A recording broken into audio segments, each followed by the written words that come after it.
A Square Podcast, your boy DJ Aaron, alongside my brother, as always, partner in crime, Antonio. We got a special guest in the building with us today. I should say, in the building with you. Yeah. And we'll talk about me later, but in the building with you right now. And why don't you go ahead and introduce the guest, man? Absolutely. You know, we talk a lot. A lot of our interviewers, we almost got 40 interviews, man. Yeah. And we say they're all family, and they are. But today, this is literal blood. This is family. I would like to say happy Father's Day to all the fathers out there. First off, DJ, happy Father's Day to you. For sure. Pops, got my Pops on. Happy Father's Day to you, man. And Hey. me, you know, with my little son running around. But today we got no one on. We've been talking about we need him on the podcast for many years. We got Ray Rowan on the A Square Podcast. How you doing, sir? I'm doing excellent. I'm glad to be here. Absolutely. Glad to be able to make it. We tried to do this once or twice before, and it didn't happen. And, yeah, you know, the thing is, you can't give up, right? You got to keep trying. So we're making it happen today. That's a fact. That's right. So, Aaron, you want to speak about why you ain't here, man? What's going on with you, man? For the listeners out there, we're working harder to be together when we do these sit downs. It's important. Mm-hmm. I was ready to go. I was gonna make the drive again, Antonio. I was gonna make the drive again. It didn't matter to me. I was ready to go.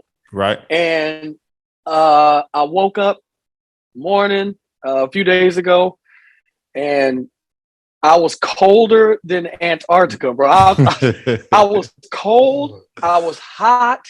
So I was underneath the covers and under the covers at the same time. So something ain't right. Phone kept going off. Heartbeat per minute 158. I said, this ain't right. Something's wrong. So just go to the hospital, see what's up. Later on comes back COVID. It was rough, man. Rough for the first 2 days. Very rough. Now, I've avoided this thing for the people out there. Me and Antonio were the last two people left on Earth. Pops, you ever get COVID? Well, I never went and got tested. I'm sure I probably had it because. Well, I got to sit somewhere else then. I don't know what's going on, yeah, man. I'm just saying, I don't know. You can't really say because I never went and got tested. My thing is, if I can crawl out the bed, I'm gonna get up and make a move. Right. I mean, there you go. If I did have it, it wasn't stopping me. I mean, right. I said, man, once I tested positive, and then of course having the newborn here, I was just like, man, let me sit at home, right, get over this, and you know, and get back to. I figured we could do it like this. We did it before. We're gonna make it work, man. So Pops, man. For the listeners, you know, we've been doing this podcast for about 3 years. They hear certain stories about what I tell about you. Aaron tells his story about his dad when he threw him a ball. What'd you say? He threw you a ball? Yeah, that's what happened. And then I met my dad for about, I think my dad was around for about maybe 17 minutes. He came in, he said, "Hey boy, what's going on?" He gave me a hug. He looked at my mom and said, "Hey, we should get together and raise this boy right." She said, "What?" He said, "Let's go play catch." I said, "Yes." Go outside. I threw him the ball. He caught it. He threw me the ball. I caught it. He said, "Good catch," and got in the car. And that was it. Last time I seen him. How old were you? 6 or 7. And have you been seeing him afterwards? No. He threw. I still got the ball. So that's, I got his fingerprints. He in there with y'all. What you mean? He in there with y'all? He has COVID. The invisible man. I get you. I understand. So I think it's important for us to, you know, get this knowledge out of there of obviously our relationship and to the listeners out there, because I guarantee there's somebody out there who's going to listen and like, man, you know, that my father didn't have that situation, or I wish my father and me did have that situation. So we would love to know more about you. So could you please tell the people a little bit about you, you know, where you grew up, and then just go from there. Okay. I was born in Humboldt, Tennessee, and it's a little small town outside of Jackson. People pretty much, if you tell them about Humboldt, Tennessee, even people in Memphis, some of them haven't even heard of this town. But so a lot of time we tell people we from Jackson, Tennessee, just try to give you geographically where we're from. And I left there when I was about 12 and a half, 13. And the thing was, it was like a broken home. And, you know, it's something that pretty much that's prevalent in most Black communities when you got a single mom trying to raise kids. And so I ended up transitioning up to Champaign, Illinois. And I stayed up there for years and went to school there, junior high school, getting kicked out of school, fighting in school. I was the one that beat up the bullies. You know, the bullies. I love that. Yeah. I beat up the bullies. I took up for the people that couldn't take up for themselves. Yeah. And so they was calling me Crazy Ray. Crazy Ray, when Crazy Ray get on the scene, everybody, they like, hey, you gotta watch him. Yeah, don't watch me. I mean, the thing is, if you do what's right, we good. I don't let people take advantage of people who can't defend themselves. And I developed that because my mom, she went through the same thing. She was abused a lot, jumped on by my stepfather. Right. And so my mindset was to be a protector. So that's how I ended up in Champaign. Want to stay with my What do you think? What do you think it is? A lot of people from my family, pretty much everybody from my family, and all their friends, all migrated straight from the South and ended up in Champaign. Like, it's just wild to me out of all the different, places that you could end up in. A lot of like literally, like I said, all my family and a lot of their friends who are even still alive today ended up in Champaign. How did you end up in? Did you have family here already? Or yes, well, my parents, not my parents, but my grandparents had 12 kids, and somehow we had aunties that moved there, and I don't know why they went to Champaign. And then also another state to even just let you know, a lot of them went to Racine, Wisconsin. And I don't know why these certain cities was picked out of any other place you could have went into that state. And so Champaign, I just know that for some reason that I had an aunt there, and I had about 3-4 aunts there, and I went there, and that's where I started developing pretty much my personality and who I was going to be, because at that time I really had no sense of direction, because I still was a kid. I was a kid, and my mom was a kid, because my mom had me when she was 14. And so she was a child herself trying to raise a child. And so I still didn't understand about the part of having a father in your life. And your story is similar to mine.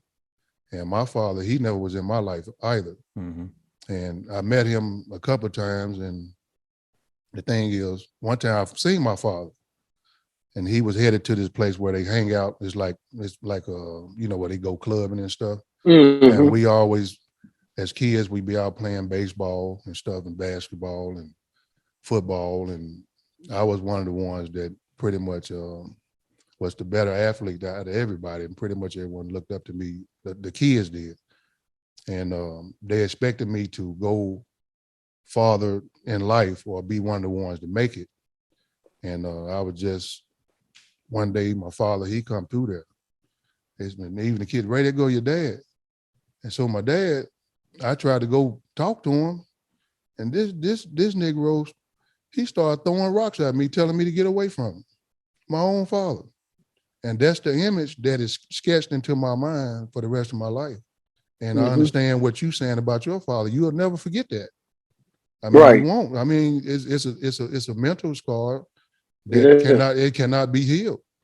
I mean, it can't. And then I wanted to reconcile the bond with my father, but he ended up passing away while I was in prison. And so now that's one of the things. That's a bridge I can't cross. I remember you telling me that. Yeah. And we'll definitely get to that. And there's a lot of, people go through that all the time. Like my mom used to say to me all the time. She'd just be like, "Hey, everybody don't have two people living in the house, but you got me. So That's right. this is what we gonna this is what we gonna do." And I kind of I always make my jokes about it because that's a real story. Yes, So sir. it's a real story, but it still is pain there. It's like, Yes, yo, sir.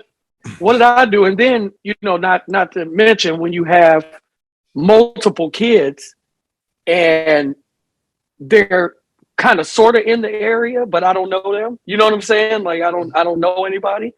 That was something. So it's always it was literally always something else and something else and something else, but you try to, put it out your mind and just keep Mm-hmm. moving forward. That's Yes, always sir. the goal, to And move forward. that's the thing too. A lot of our friends growing up, me included, we didn't have our fathers there. That's right. One You to wouldn't even. one, pretty Yeah, much like one or two, yeah, one or one two. probably That's about two of it. them. Two of our friends Yeah. of like Yep. Mm-hmm. 10, 15 of us, didn't have our Yeah. fathers. Mm-hmm. Or it's not even fathers, just male figures around too. Like we might have cousins, but they're in a different city or Uncles. stuff like that, Yes. uncles and stuff like that. Mhm. But speak more like, now looking back on your childhood, talk more about how you think better decisions would have been made if you did have a father there. Well, for one, not having a father, and so what that's going to what's going to happen there is that now you have a mom or a guardian that trying to take care of everything as far as getting you school clothes, paying the bills, putting food on the table, trying to teach you how to be a man. So now you have this financial situation going on to where you're not able to get what you really want as a child, not what you need, things that you want. Right. Because she has a roof over your head and she putting food on the table. It might not be what you want to eat, but she's being a provider. But still, there are some things that we call trinkets or materialistic things that we as children want. Mm-hmm. And you Right. can't get it because your mom can't afford it. And so what they end up doing is either you're going to do without, except that you don't have it, or are you going to try to get it? Right. So what they ended up doing was, if I couldn't get it, it kind of make you to the point of where I'm going to go get it from somebody else. Mm-hmm. And so you have to pretty much, if you raise right, it still doesn't matter, because at the end of the day, Right. you are able to make your own decisions. Even as a child, you know right from wrong. So the thing is now about getting caught. So there were many times we went and stole things that we wanted. I mean, that's just how it was. We went in stores trying to steal things that we wanted because we didn't have the good shoes like all the other kids, or our clothes. They was worn pretty bad, pretty much year after year, and you wanted new things. So you end up trying to figure out a way to just sit there and try to make yourself fitting in with everybody else. And it's the early 80s, right? Yes, or not look like the dingy child on the playground, Yeah.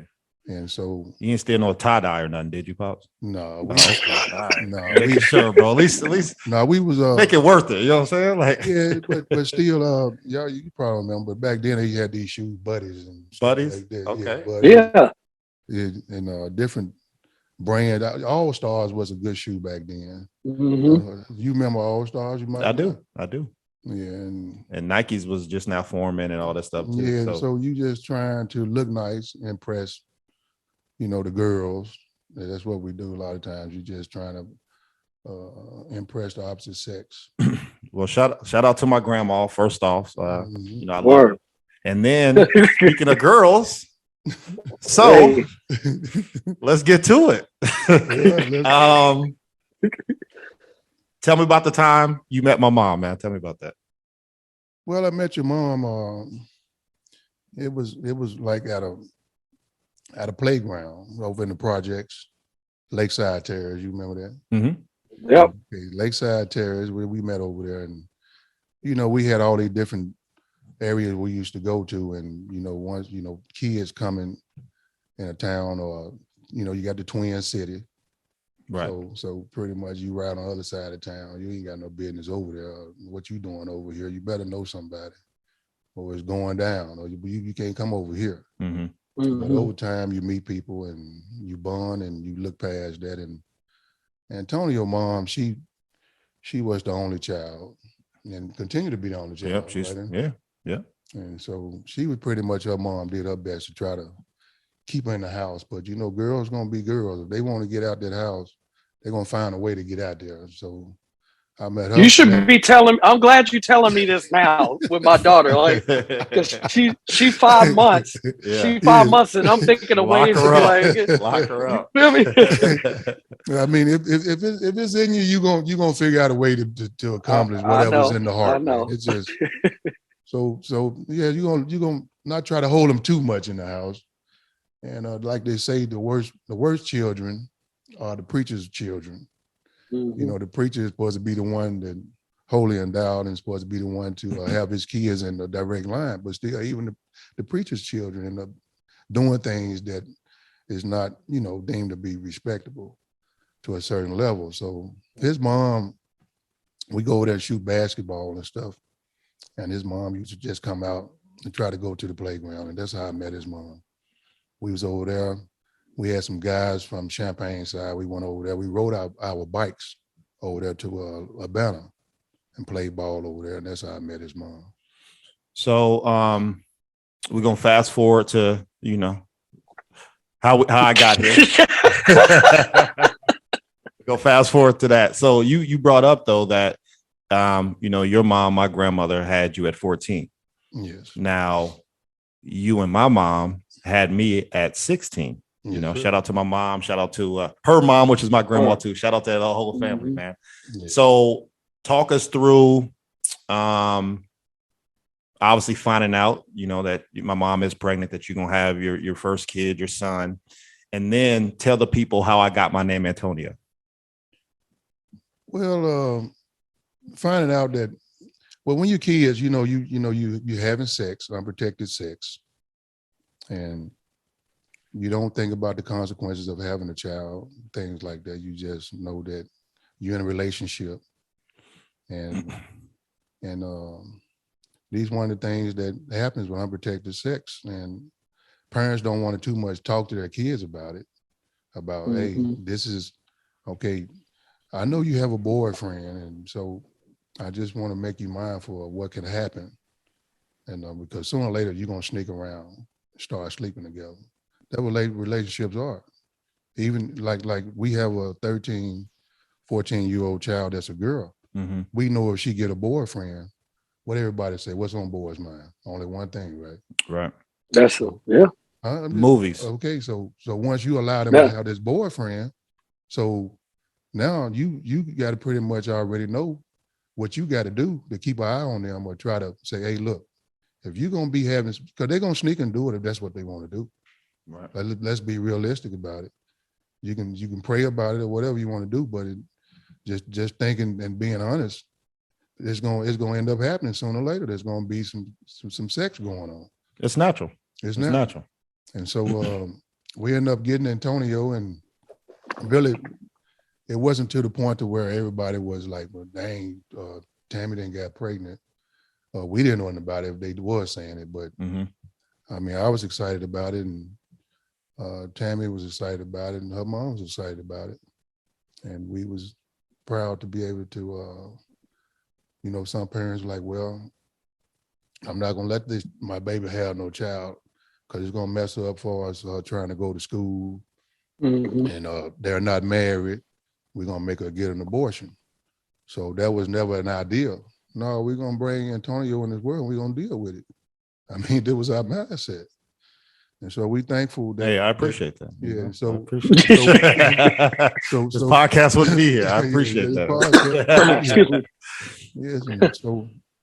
So that's what ended up happening. We had Antonio, and Tammy named him. So, I have a brother, his name Antonio.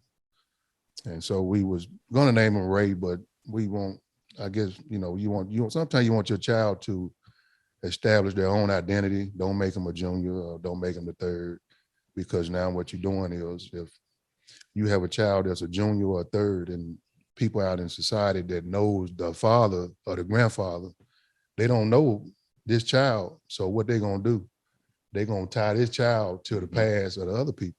Mm-hmm. So we don't want to do that. So let's. I never thought about that. It's so many times where everybody was junior. Yes. Everybody Mhm. was. Mhm. But I can definitely see what you're saying when in life, and just in life, people are going to look. All right, if I instantly already know your name, Yes. Know it's you. attached to this person that I had issues with them, or Yes. whatever the case may be. Now they're Mhm. looking at you different, even though They you are. didn't do anything. Do anything, and Yeah. there's been situations that I've dealt with that like the same situation for as him taking my last name because I was doing a lot of dirt in Champaign, Chicago, Peoria, Danville, Decatur, Centralia, different places. I was a prominent drug dealer.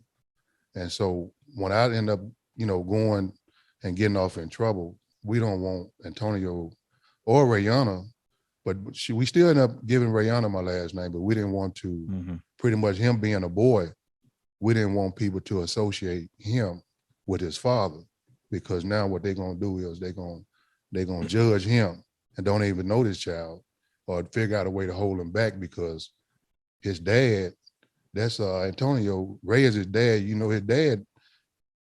His dad knocked me out years ago, or beat me up, or his dad was selling my daughter or selling my wife or my sister drugs. So automatically he's tainted. So we didn't want that. Let's get his child a fresh start. Right. And so that's what we did. Wow. And I appreciate that too. Thank you. That's two thank you. That's two thank you. That's two so you mentioned you mentioned you took you were doing a lot of things. You Yes, mentioned it yourself.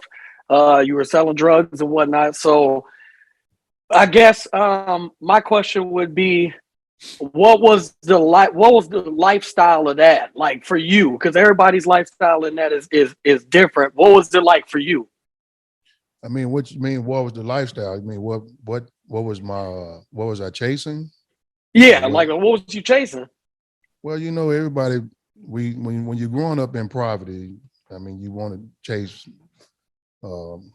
financial wealth, or trying to bring yourself out of the low income, and trying to, you got this big idea about having a big house, or having a family that's well off, being able to buy all the things that you see, the rich people have. And so now what are you doing? You end up doing things you regret in the future. Like right now, I regret that I did what I did. And I had to understand that what I did at that time, it was terribly wrong, because I was destroying my own people and my own community. And I end up, in order to change, you have to realize your faults and say, hey, what you're doing, okay, you got busted. Don't sit here and have a pity party for yourself. Just try to figure out a way to change your mindset, because you can work for whatever you want. It might take some time, but you appreciate it more at the end. And just sitting there and selling drugs and shooting at folks and stuff like that, man, you became a product of your environment, but you really didn't have to. You could have got out of that. I mean, some people choose to go that lifestyle, or some people are able to say, hey, I got to get out of here. I want something better for myself. So when you get to the mindset to where everybody is pretty much have you on a pedestal, because for some reason, even though we know selling drugs is illegal, but that's a fact. Black people tend to give you a pass for poisoning your own people. That's a fact. Right. Yes. Right. And so it was something that I learned over the years as I sit in prison and did my time, that you had to go through, pretty much educate yourself that what you're doing is you're destroying not only your community, but you are destroying other people, because you taking food off the table from a child that her mom does drugs or buying drugs from you. So you got to realize that you are harming that child because her mom don't understand. I mean, you have to, it's a process to where you have to want to change. So yeah, I'm sure it took you. I was just gonna say, I'm sure it probably took you a while to like start learning that, going through that Mm-hmm. process, because I'm sure that ain't quick. Like I have family members who did the same thing, Yeah. in and out, in and out. You know what I mean? And the goal, I felt like for them, when I talked to them, like, what was you trying to accomplish? They was like, I'm trying to get out. Yeah, Yeah. but you never got out. You know what I'm No, you saying? Like never got out. even when you at the height of everything you're doing, you still don't you still don't get out. You know, so I'm sure it No. took you a long time to come to that realization that, you know, man, I'm actually poisoning the people and hurting my community. And when Yeah. did you come to that realization? Well, when you're in prison and, we talk about the recidivism rate Mm-hmm. as far as people continue to go in and come back out, go in and come back out. Now, Right. keep in mind, they do have education for you in prison. But do And they really though? Do they? yes, they do. I'm, 'Cause I I'm, I'm, mean, I'm, I'm gonna give it to you in a nudge. I'm gonna okay, wrap it up. I okay. got you. They have education in prison, but the thing is, do you want to take the education? It's up to you. They're gonna put the program there, but you have to be the one that want to go to the program. Mm-hmm. And so the criminal mind is they think that, well, okay, this is how I got caught. So if I hadn't did it like this, so if I hadn't did it like this, so I'm gonna change up what caused me to get caught. So when I get back out, That's a fact. yeah, when I get back out, That's a I fact. know not to do this. Yeah, that's a fact. But still, at the end of the day, you still doing wrong, and you can't sell drugs to yourself. So somehow, Right. some way, some fashion, sooner or later, somebody gonna tell on you. Mm-hmm. You're gonna get caught up, you're gonna slip because it's a 24-hour day job trying not to get caught. I mean, you have to, when you get in there, you have to educate yourself and just say, hey man, I'm tired of suffering because here it is once again. So That's all good. they do have programs for you to help you with your mindset. They have classes. I did male correspondence classes. I got my associate degree while I was in there. I got a degree in horticulture while I was in there. I took up sheet metal. I took up carpentry. They have programs in there, but thinking back on it, the thing is, I was always told that, Ray, you are smart. The things that you did to get in here, you shouldn't even be in here, because when I was out in the world selling drugs, I was like a venture capitalist. I would take money and give it to people that want to start businesses, and at the end of the day, I end up not getting anything from it, because once you end up going to prison, these people are not finna send you your money. And then the money you have stacked up, and it's not in the bank because it's illegal. I mean, your family, they're going to run through your money. So you have to learn how to do it legally, to where you can put your money in your own account and build your Right. own reputation up, Mm-hmm. get your own self established, to where now you don't have to sit here and say, well, hey, if you think about it, I wasn't selling drugs or making all this money for myself, because sooner or later I'm going to get caught up. All this stuff that I did it for other people. They was the ones who benefited from me going to prison. My lawyer, he benefited. I gave him $15,000 to $20,000. I got a fine I had to pay back into the system. The money that I had saved up, it went to my mother and auntie now. They spent that. The cars and stuff that I had, I lost all that because the people who I couldn't put it in my name, they ended up keeping the stuff. So really, I was hustling for everybody else, but I wasn't hustling for myself. Because you Right. have people sometimes, well, soon they're going to go to jail. So they just, you'd be surprised how many people just waiting on your downfall so they can come up off what you got. So, So I had all that going on up here. yeah. So I said, hey, I got to change this. And so that's why I started educating myself more on how to pretty much get out here and be a productive citizen and pay my taxes and take care of my kids and quit leaving Antonio and Rayana and Brianna now. So let's back up a little bit on, tell the people, the first charge, what were you charged with? And then talk us through going through that, the court system, the trial, different things like that. Well, the first time we called ourselves doing a transaction of me and my partner, and we don't use names, right? No. No. Hey, Definitely not. they got laws out here, bro. That's one of the things you have to, You let gotta me know ahead of time. no, absolutely no names. So y'all, No names. so speaking in the future, say, hey, even before we start the interview, Yeah. let them No know. name. Yeah, no names. No names, Yeah. no addresses, no email addresses. Absolutely. And talk about what you were charged with. Don't tell me you did something else, Pops, because I'm like, hey, I don't know. Only what they got you for. Yeah. You stealing candy bars and stuff. Hey, if you didn't get charged for that, don't tell me that. I don't care. We talk about that offline. Yeah, that's true. But you do have statute of limitations on something. They do. But I don't want to find out which one they're gonna get you. You know what I'm saying? So what were you charged with? And then talk us through like that trial and stuff like that. Well, we ended up initially we ended up getting busted at a hotel, me and my older partner, and we ended up getting put on probation for that. And then now the thing is that they didn't catch us the way they wanted to. And so we kept on dealing and getting more bigger, like when you end up starting off small and you managing your money right, you can't do nothing but grow. And so when you manage your money right and you end up growing, and in a few months, you done became a person that pretty much taking care of a bunch of people, and you got bigger people around you. And so what ended up happening was they wanted to figure out a way to get me off the streets, because they say that, hey, this man he's kind of big time, and we hear a lot of people talking about things he's having done and things he's accomplishing, and we got to get him off the streets. And so they went to the point of trying to get people who I was with every day, like we grew up together, trying to figure out a way to get them to plant drugs on me because they couldn't catch me. And this is what the system was doing. They were trying to figure out a way to get friends to put drugs.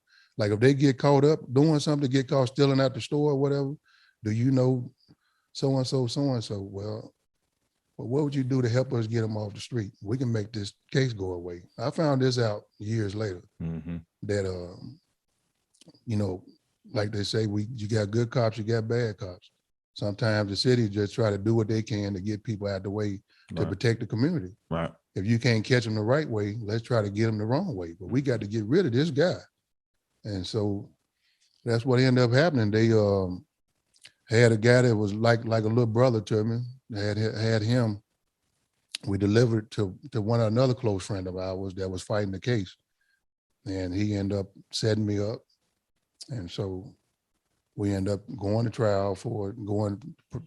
They ended up violating my probation and gave me time for the transaction that took place. And so I ended up going away then for a few years. Was I in the trial? I mean, not in the trial. Did I come to court and everything? Because I don't remember any of this, obviously. Yeah. So I was like, yeah, what, 2 or 3 around this time? This one here, you was pretty much you was young at that time. Yeah. You wouldn't remember that. And the thing that myself, I can't speak for other people, is that you sitting here, and so now you go to thinking, well, when you get in court or you get in the system, you want to tell, the system how much, you trying to be a father and all this. No, I wasn't thinking about that when I was out there ripping up and down the streets about trying to be a father or trying to take care of my kids. Yeah. I mean, so now I want to act like I care about my children. No, I should have been thinking about that, before all this came about how much my kids finna grow up without a father now, because I never had a father. And that was my mindset, is that I don't want to put my children through what I went through. And so sometimes it ended up turning out the same way. And so that's just one of the things, looking back, I got to figure out a way to change this. And so that was the first case. I went away and came back, and like I told you, like how I got busted, you try to figure out a way to where it won't happen like that again. And I tried it again, and I still ended up getting busted again. Yeah, I only got probably like 3 or 4 memories until we got older, of you being out. And one of my best friends, shout out to Henry, man. He reminds me of this all the time, man. So I had a surprise birthday around my birthday. And unbeknownst to me, I didn't know I was having a surprise birthday. So pull up to my aunt's house. I mean, that is what a surprise is, Antonio. That is. I I'm don't know telling if you- the I I'm don't telling know the if you story knew after that. the fact. I'm telling the story Oh, after the fact, right? Telling the story after the fact. So pull up, go to the park, everybody pop out. Oh, happy birthday. I'm like, oh, snap. You know, I was like a teenager, or probably like early, like 10, 11, 12, so around that age. I'm like, oh man, that's great. Giving hugs to people. Somebody says, hey, your dad right rolled up. I said, what? Oh, I'm out. And I just leave. My best friend to this day says, remember you had that surprise party and you weren't even there? I was with the family the whole time. I said, hey, it is what it is, man. Yeah. So no, I mean, and like I said, that was amazing to me, you know, getting a chance to obviously see you, you know, being out, hanging around. We drove around. But then you did get locked up again. Like you said, you tried to fix the system where you got caught, but you didn't try to change your lifestyle. The mindset. The mindsets of that. So obviously, how many years did you do the first time? Well, we did. Let me see. End up because I ended up getting in trouble while I was in the system, so it ended up being 8 years and 10 months altogether. Okay, and then you get out for how long? How many months or years were you out? When we got out, well, this is not to make an excuse for what happened, because one thing for sure, can't nobody make you break the law. I mean, it had to be a choice of yours, of your own. And so the thing is, prior to me getting out, I was getting threats from the U.S., from the state's attorney and the police department in Champaign. And the reason why I was getting threats, they would pass the messages to people that knew me. And because the certain detectives and stuff like that we pretty much knew people that was dealing with me. And they would come to get a message to me that they waiting on you to get out because they saying they gonna do you like they did this other person. Mm-hmm. And they were trying to pay me back because I ended up suing the city of Champaign. And that's a whole nother story that they wanted to try to get me to write a book about.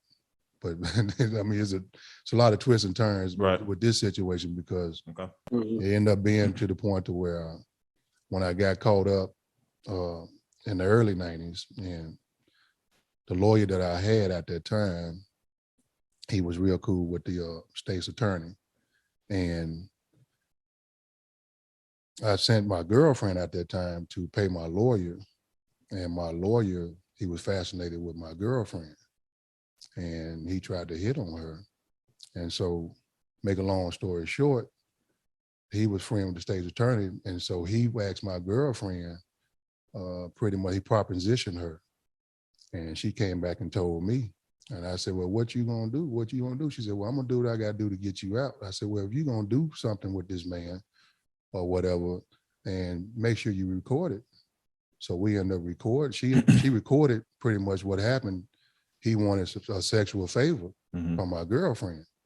And then on top of that, he wanted, in order for me to get out, he wanted her to hook him up, hook the state's attorney up with a date also, a sexual favor.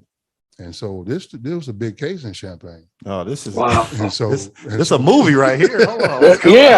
Man, we putting together the next film. Let me get one of these producers on. Let me get Will Packer on the phone. Yes, it's well documented in the appellate court, and it's documented in Champaign County, and it ended up being in the paper a lot about this thing here, because we ended up getting this guy disbarred and trying to prove that it was a scandal going on. And it was something that went in a whole nother direction, man. And so pretty much, to get back to what was your question, because it's so much that went on. It's just there's so much up here. And like I said, so you got out, and then obviously you went back in. So tell us about how the second time. So what ended up happening was that prior to me getting out, that they was trying to figure out a way to get me right back in and give me a life sentence. Because when I sued the city, I sued the police department, my lawyer, the state's attorney. Now all these different cops are still on the force, most of them. So they had to go get lawyers and stuff because I was charging them with trying to plant drugs on me and everything. Had people that was willing to testify that the police tried to get them to put drugs in my car. And so I was trying to build a case against the city of Champaign. So now pretty much they set up something for me before I even got out. I had a partner that I grew up with, a guy that I used to pretty much protect him like a big brother. He used to sleep on my couch, used to drive my car and everything. He got busted some months before I got out. And they asked him, said, well, you looking at a bunch of time because you done been to prison twice yourself. So Ray fixing to get out of prison. And we want you to help us set him up before he get here. And so that's what ended up happening. This guy here, when I got home, he was on deck greeting me like this, you know, and he missed me and loved me and all that stuff, took me shopping and stuff, but all along, he was laying in the cut. He asked me, said, look, man, you know I'm out here still hustling. He just kept, every day he kept coming to me. Won't you go get something? I'll get rid of it for you. You ain't got to touch it. And guess what I did? I left, I went, got with my connect in Chicago, got the package for him, gave it to him. Right then, he was trying to get out of his case, working with the police, because I ended up back in prison. Yeah. So, how'd that make you feel the second time? I mean, because now you try to change the system or change how you did stuff the first time. Yes. It didn't work. You're getting out, you're fighting the court cases of different, you know, a city basically, right? Yes. You have a friend who you treated like a brother, showing you love, but really setting you up. Mm-hmm. And this is the second time, right? Because the first time. And that's what I was getting to. Now this is the second time you're in prison away from your family, friends. It don't even, obviously I wanted you there, right? Yeah. But just you as a person, people want to be free. You know what I'm saying? So take everything away. Let's say nobody was there but just you. You don't have that freedom anymore. So that's like, it's just compounding issues on compounding issues. So how did you feel the second time? I mean, obviously, were you angry?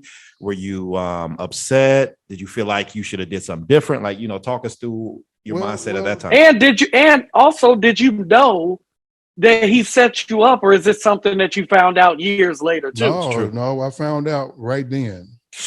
Right then after, well, what ended up happening was that. Let me watch In Too Deep. I think you made the movie In Too Deep, man. He is at the end credits. He's at the end credits. Yeah. Well, I end up wanting to still move away from Champaign. Now, I'm proud of me getting out. I was enrolled to go to the University of Illinois in Chicago, and I was supposed to have been going to take classes in Chicago. I was supposed to report there, and I think it was probably like August, somewhere around that time. Mm-hmm. I got out of prison in April.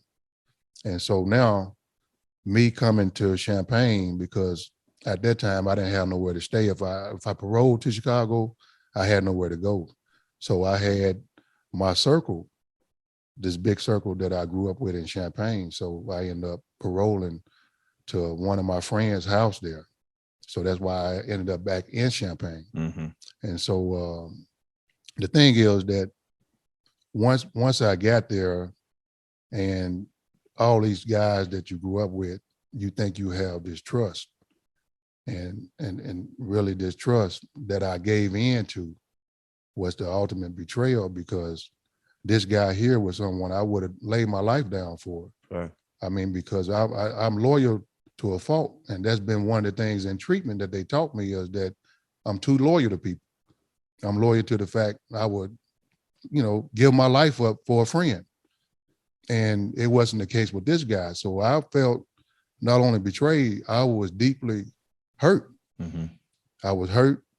And then I had a lot of resentment. I had self-hate starting to develop, because now here it is that you broke your promise to your children and your family that you wouldn't get back into this lifestyle, but you sit there and you trust the wrong people. So if you're doing wrong, you have to blame yourself, because if I chose to break the law again, I can't say, well, the system is the reason why I end up doing what I did. No, either you're going to do right or you're going to do wrong, point blank.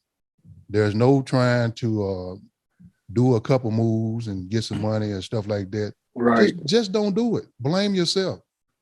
it was my fault because he couldn't have set me up if I wasn't willing to buy it back into the things that I was doing prior to that. Mm-hmm. So I have to take 100%, blame for what happened to me. I can't blame nobody. I can't blame the white man. I can't blame the system. I can't blame the guy that did what he did. I can't say that it was set up for me to fail when I got out here. No. When I came out, I supposed to have the mindset that, hey, you got to live right 100%. And so that's what happened on this transition coming home to where all that's changed now. And I've been out now for 6 years because I had to change my mindset. Can't nobody trick you. It's up to you what you want to do with your life. And so quit blaming folks, accept 100% responsibility for the decision that I was making. And so that's why I'm able to succeed out here now. Because like now, I just put a tenant out a couple of weeks ago that was selling drugs out of one of my duplexes. He stayed on one of my duplexes. And, he know my story as well. And he think it was okay to sell drugs, and then even told me he was selling drugs out of my apartment. and so I guess his mind, like everybody said, he probably think that I was okay with knowing that he was doing that because that was my history. Right. No, I'm not a part of that no more. And so, yes, I had to evict him. I mean, so that showed me myself that, hey, I ain't about that no more. Yeah. I mean, I'm not. We're proud of you, man. Yeah. Yeah, no doubt. I got like one or two more things, obviously. So it's definitely gonna be a part 2 to this. It's definitely gonna be a part 2 to this. What's something I want to know the good and bad. So like what's something in prison that you'd be like, yeah, that shit, like it's all bad in there. And then tell us something that is a misconception about prison. Well, I'll tell you a misconception about most of us that get out of prison. And the misconception starts with where most of us that come out, for some reason, we feel like people owe us something. You can't come out of prison thinking people owe you something, because once you get that, you still got that mindset. Now you are not putting 100% responsibility on yourself. You think that, well, in order for me to succeed, the guy, he gonna give me $100. This person owed me that, or I'm gonna go everywhere I can to try to get stuff from different people, or just feel like people owe you something. Don't nobody owe you anything. When you come out there, you got to have your boots on, have them tied up tight, and be ready to go to work and say, hey, I'm starting at the bottom. Don't come out of there thinking that society owe you anything, because society don't owe you nothing. And I mean, you paid your debt. They might say that a lot of doors close in your face. No, these doors are not closed. You just got to keep knocking on them until one of them open up. And that's what I did. I come out, I started at minimum wage over in Memphis, Tennessee.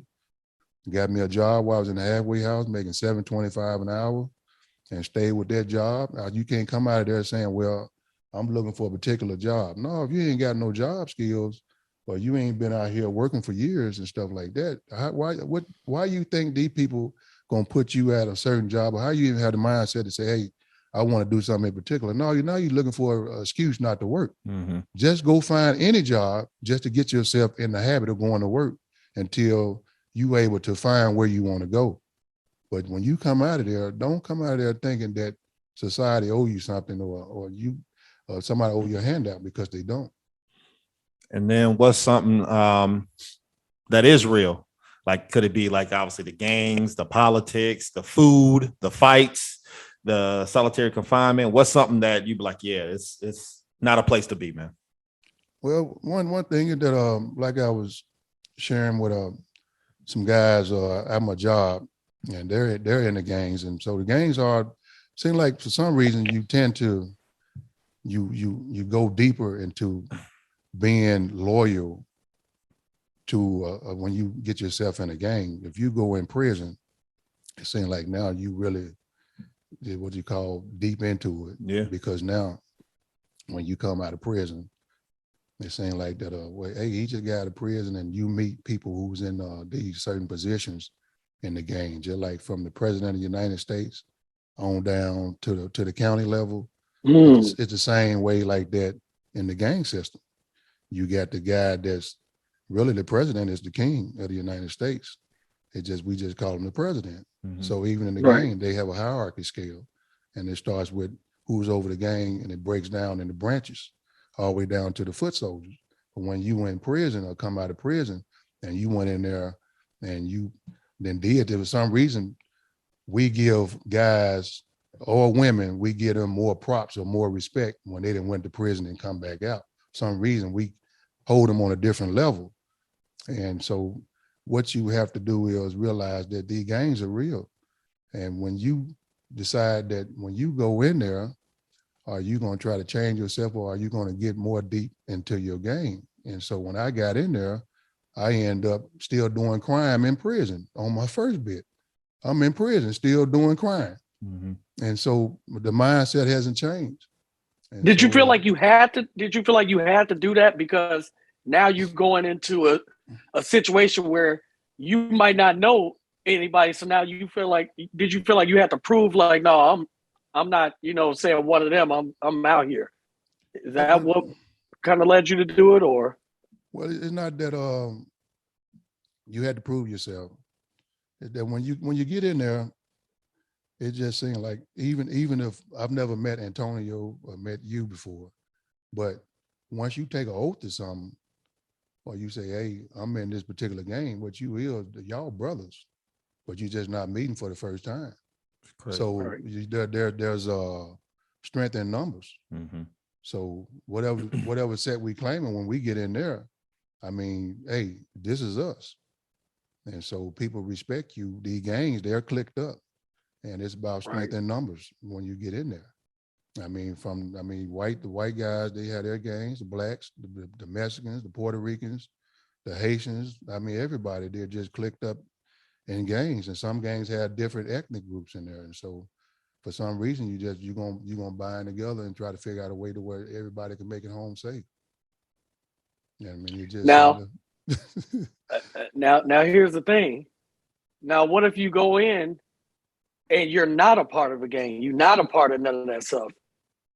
So how would somebody have to adapt to that situation? You know what I mean? Like you said, yes. it might be nice to come in there and know, like, I'm a part of this game, so I see somebody, they're the same, we click up. At least you have somebody that got your back, that you think got your back anyway, Mhm.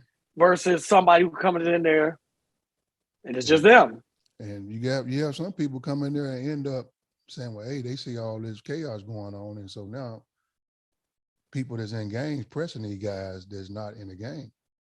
And so what they end up doing is joining the gang while they in prison, Mhm. just for the sake of a safe haven. And rather than tell you this truth, Yeah. even the guys that wasn't in the gang, they was in the Nation of Islam. Nation of Islam, they They the actually biggest gang, right? yeah, they had to become a gang Muslims, too. the Now this biggest gang. is a religion now. Yeah, they just Right. And then the other thing, the Christians also, they had to Yeah. bind together too. yeah, I mean, everybody just survival of the fittest. yeah. And some So people the best thing you could do is talk to Jesus. You got to talk to God. You talking to Jesus or Allah? Which gang is it gonna be? It's for real. And people respected the guys that wasn't clicked up most of the time. And if you mind your own business, a lot of times you end up not being taken advantage of. And you did have some guys that was Christians and trying to be in the gang too. And so the gang I was in, you can't be in the Nation of Islam, because Nation of Islam is supposed to be a religion, right? Right. But Right. these guys, they carrying knives too now. So don't get it mixed up. I'm just being honest, because you have to protect yourself. It's a reason why. It's a reason why rappers and other people out here, every time they get in trouble, they call the nation. Yeah, they It's call a the reason. nation. So there's a reason. Okay, the Black Panther movement, I mean, it's real. They're a gang too. Mhm. So you Yeah. cannot be in a street gang and then try to be a part of this religious group. Because when we got a problem with somebody over there in the religious group, you're not gotta finna choose a sit there and side. take sides. You got to choose a side. You cannot be a part of that. You're gonna have to get over here where we at, Mhm. or you have to go on over there. Mhm. You have to make a decision. Because when they go down, everybody get with their group. Right. And so the church was a group too. Mm. And so it was just. So how was you met a couple celebrities when you was locked up over your time, man? So how was that? I mean, we can give some names or not, it don't matter, but how was meeting a couple celebrities? Were they treated different from you? Obviously you said you had to mentor a couple of them. So how was that?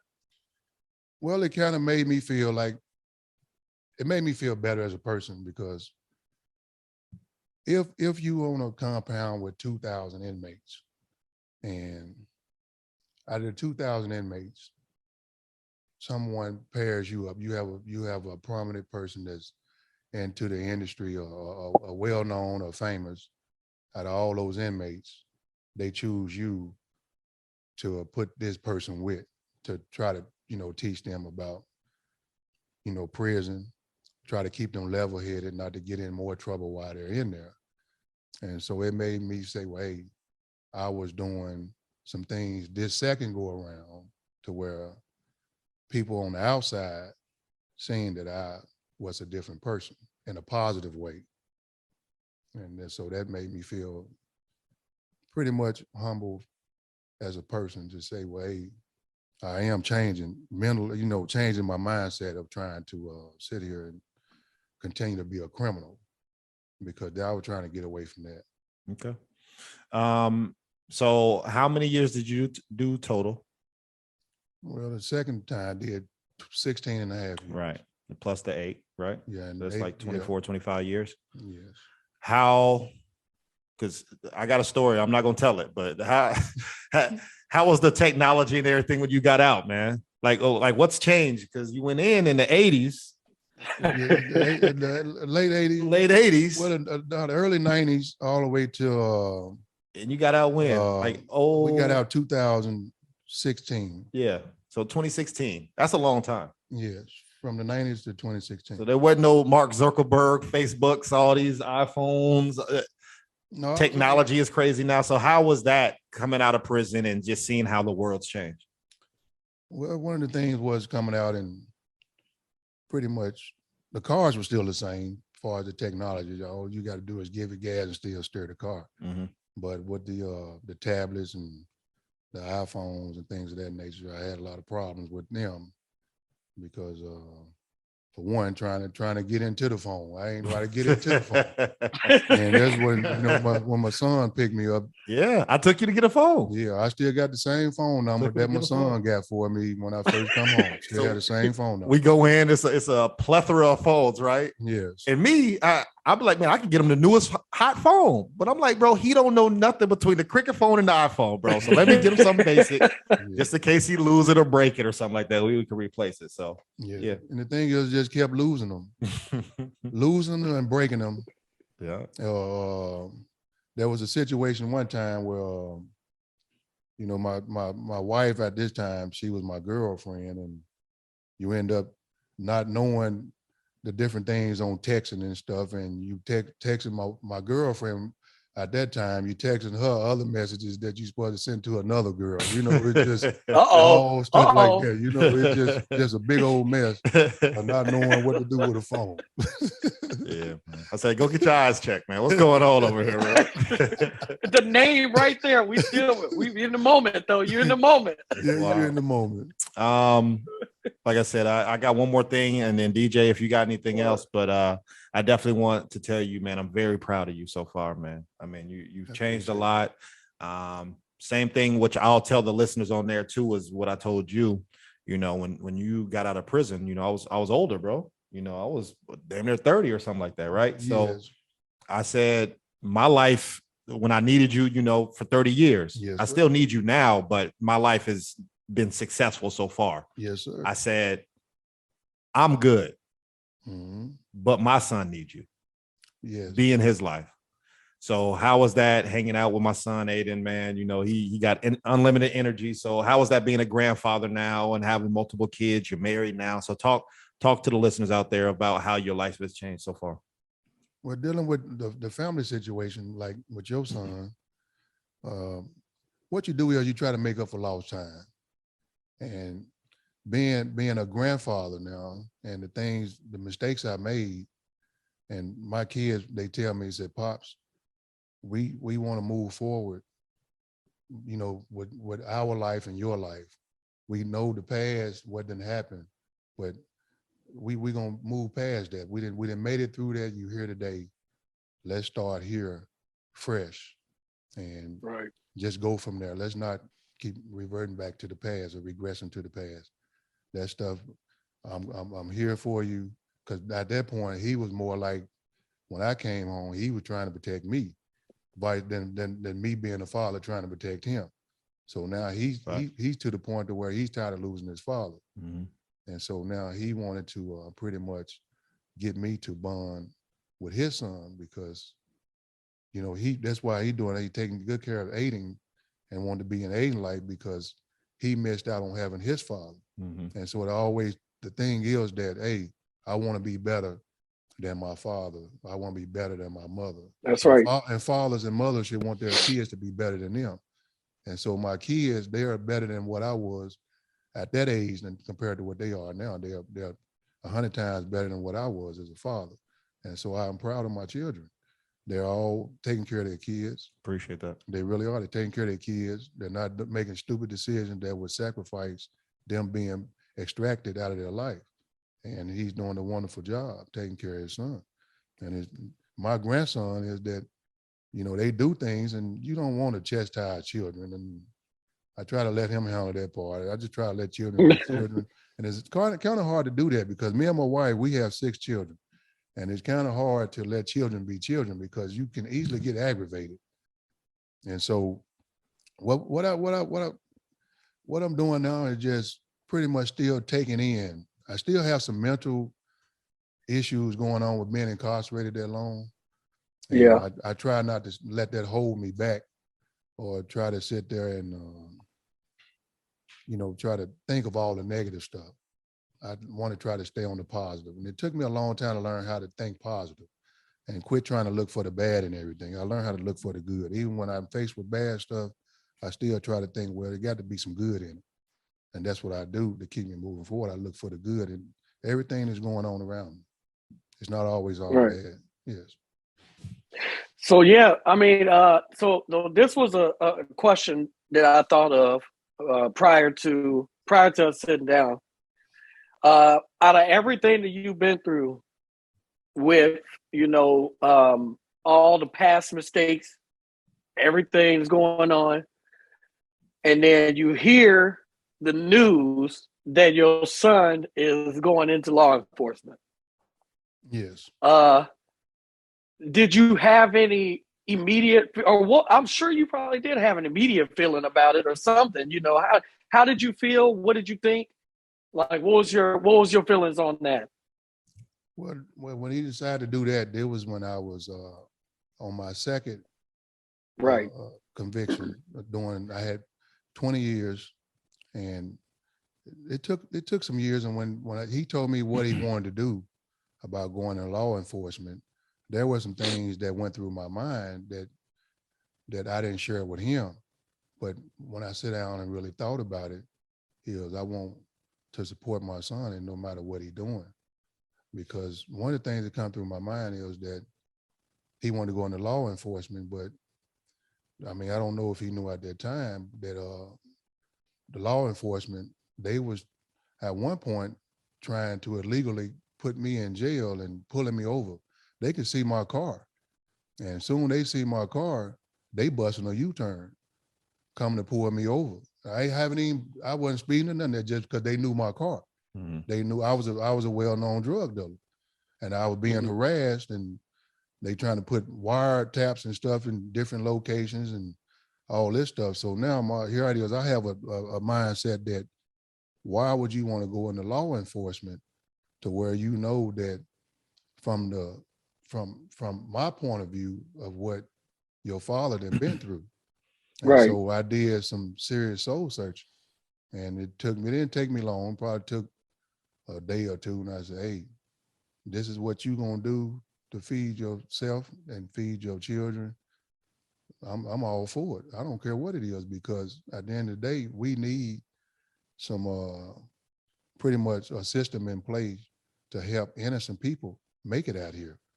And as long as you got the mindset to go in and do right, and I'm all for it. When you go in there, make a difference. And even if people doing wrong, because we got, like they say, they call themselves, the blue. You got the blue, the system that call itself the blue. If them guys wrong, I mean, you be the one to, stand out and point it out that they're doing wrong. Because that was like the first thing that Antonio told me when we was talking about it, and he was like, he looked me dead in the eye and was like, I'd rather sink by myself than swim with everybody else. Yes. So that's one thing. So for him to understand, and thank you for sharing that. You know what I'm saying? Like I said, I didn't know that. But that is actually why I went into law enforcement, because I wanted to feel like if I ever come across a young Ray, I could be that person on this side to give that person a different chance, right? Yes. To understand that I could educate him on you're messing it up for everything, for your family, for your future.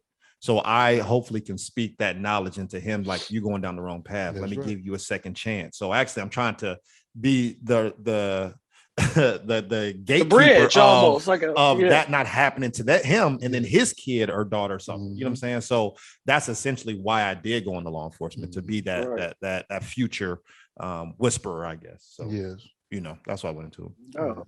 No doubt. Well, listen, this has definitely been a pleasure. We definitely got to do a part 2 because it's a lot. It's a lot to unpack there. You've been through a lot, man. So, but we definitely appreciate you. I got one thing, bro. He's disrespecting me, bro, right now. Okay. To the listeners out there, this man right because here. Because he's a Titan fan. My pops is sitting on my couch. Yes. In my crib. Showing me love, but he's disrespecting me with this Titans hat on, bro. What's up with him, bro? Like, why are you wearing a Titans hat? Okay, and I'm a Colts fan, man. What's up, man? Did you tell him about our trip to Nashville? To Nashville, we did. I bought you a jersey. Oh yes, and you bought me a Colts jersey, right? But still, here it is again. we finna have a part 2. Yeah, because it's finna happen again. The Colts and Titans fixing to play again. Yeah, man. And so we trying to make it happen to where we go to the game again, and let's do it. Yeah, we're gonna do it. Okay. All right. So he knows my team. My team is really the Bears, but we hardly ever play the Colts and stuff. Yeah, we're gonna talk about that. Yeah. Pops, thank you for blessing the A Square podcast. Yeah, we appreciate it. I appreciate the invite. I mean, I appreciate y'all even, would even consider taking the time out to ask me to do this. The third time. This is the third time that we tried to do it, and we got you. So happy Father's Day to all the listeners out there, bro. I know don't nobody care about Father's Day. It's always Mother's Day. Yes. But we care on the A Square podcast about Father's Day. So Aaron, happy Father's Day to you again. Pops, happy Father's Day to you again, man. I love you, man, so much. And I'm proud of you, man. Happy Father's Day to y'all, and I love you too. Thank you. Absolutely. Glad to meet you again one day. We'll get together, hopefully soon. Absolutely, definitely. Until next time, it's the A Square podcast, y'all. We are out of here. Peace. All right, peace out.